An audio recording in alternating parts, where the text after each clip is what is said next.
గత 2024 సార్వత్రిక ఎన్నికల్లో ఇచ్చిన హామీ మేరకు యువగలం పాదయాత్రలో నారా లోకేష్ గారు ఇచ్చిన హామీ మేరకు ప్రతి సంవత్సరం జాబ్ క్యాలెండర్ రిలీజ్ చేశామని చెప్పాడు. ఇచ్చిన హామీ మేరకు ఈరోజు నిన్నటి ఉగాది రోజున జాబ్ క్యాలెండర్ రిలీజ్ చేయడం అనేది. అదేవిధంగా ఏదైతే ప్రభుత్వం ఏర్పడిన వెంటనే మెగా డిఎస్సి పేరుతో 16,500 ఉద్యోగాలు కల్పించడం జరిగింది. అదేవిధంగా దాదాపు 6,000 కానిస్టేబుల్ పోస్టులు కూడా భర్తీ చేయడం జరిగింది.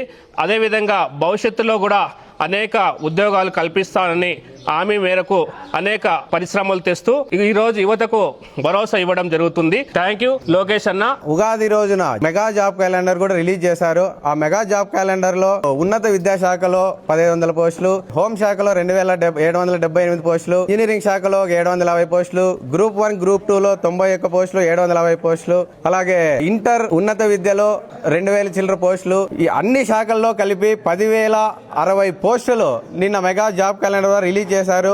చాలా సంతోషంగా ఉంది. ఎందుకంటే ఒక్కసారి మాట ఇస్తే లోకేష్ బాబు నెరవేరుస్తాడని చెప్పేసి మరోసారి నిరూపించారు. ప్రతి సంవత్సరం ప్రతి ఉగాదికి మన జాబ్ క్యాలెండర్ వదులుతామన్నారు. మన 2026 ఉగాదికి దాదాపు 10,060 జాబులతో నిన్న జాబ్ క్యాలెండర్ వదిలినారు. ప్రతి ఒక్క నిరుద్యోగి నైపుణ్యం అనే పోర్టల్లో రిజిస్టర్ చేసుకుంటే మే 15 నుంచి అక్టోబర్ 15 వరకు ప్రతి ఒక్క నోటిఫికేషన్ అయితే వదిలి దాని అక్టోబర్ 15 లోపల అన్ని జాబ్లు కంప్లీట్ చేసుకుంటారు. మాట నిలబెట్టుకున్నందుకు మా లోకేష్ అన్నకు మనందరి తరఫున, యూత్ అందరి తరఫున ధన్యవాదాలు తెలుపుకుంటున్నాము. కూటమి ప్రభుత్వం ఎన్నికల హామీలో భాగంగా ఏదైతే హామీ ఇచ్చిందో నారా లోకేష్ గారు యువగలం పాదయాత్రలో యువతకు జాబ్ క్యాలెండర్ ప్రతి సంవత్సరం కూడా ఇస్తానని చెప్పి మాట ఇవ్వడం జరిగింది.